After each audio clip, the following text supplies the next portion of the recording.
World History Discussions on the Traditions and Encounters textbook, Chapter 8, The Unification of China. So I know I've been away for a while. I've been away for about 3 weeks or so because the last I did was Chapter 7 on the empires of Persia. And that was the first of our classical civilizations in Part 2 of World History. That covered Iranian history from the 500s BCE with the rise of the Achaemenid dynasty to 651 CE with the fall of the Sasanian dynasty. And now we're going to cover about 700 or 800 years of Chinese history. We're going to start in the Warring States period where we left off in Chapter 5, around the 500s BCE.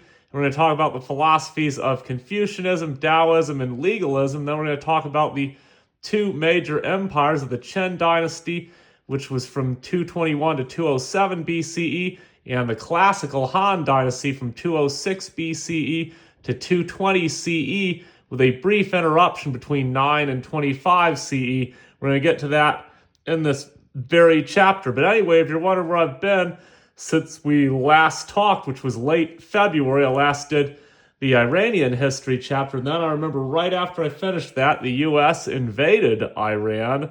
And 3 weeks into it, it doesn't look like that war is going too well, but it's been beautiful weather, so I've been hiking and biking and doing a lot of cool stuff. We're going to have a beautiful weekend, and I'm going to be hiking and biking a lot this weekend as well. But I figured I'd squeeze in a world history chapter now, and this will be Chapter 8 on classical China. So let's start with our catchy opener. And yes, that's a picture of the Great Wall of China, and I got an even better one for you on the internet right there.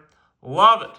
Pretty amazing sight. And it was the Qin dynasty that built the Great Wall. But our catchy opener is about Sima Qian, the world historian, the Chinese historian for the Han dynasty. He had worked diligently on a project he inherited from his father to record all of China's history from the beginning up to that point. However, in 99 BCE, he offended the emperor by speaking in defense of a dishonored general. The emperor was furious that Sima Qian had dared to disagree with the ruler's judgment, and as a result, he was sentenced to punishment by castration. Ouch. Well, castration was actually quite common, and thousands of young men and boys did it voluntarily so they could serve as eunuchs. Eunuchs were often appointed to sensitive posts by ruling elites instead of nobles because they could not start families and therefore could not build power bases to challenge the established authority. However, castration was not appealing to educated elites or other prominent individuals, and Chinese men of honor often took their own lives rather than facing this humiliating punishment. However, Sima Qian decided to take the punishment because a death by suicide would mean giving up on a work that only he was capable of producing.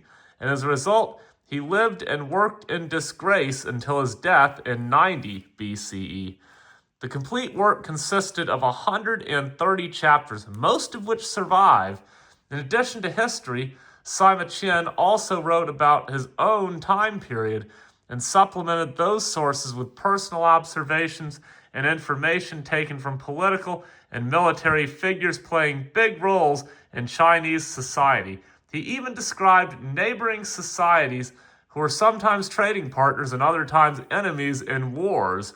To this day, Sima Qian's work are the best source of information we have about this early time period in China. A lot of what we read about in the previous China chapter, Chapter 5, the early dynasties, was from Sima Qian. That's how we know a lot of that. Anyway, his death was unexpected, but he kept all these records alive for Chinese history from beginnings to what was then the present day, which was still 2,100 years ago, or 90 BCE. But anyway, that's your catchy opener. So most chapters we talk about the history and geography first, and then we talk about the culture later. This chapter is going to do it in the opposite order. We're going to start in the Warring States period when three major philosophies developed, and we're going to talk about that first. Then we're going to get into the Qin and Han dynasty. So here we go. Woohoo!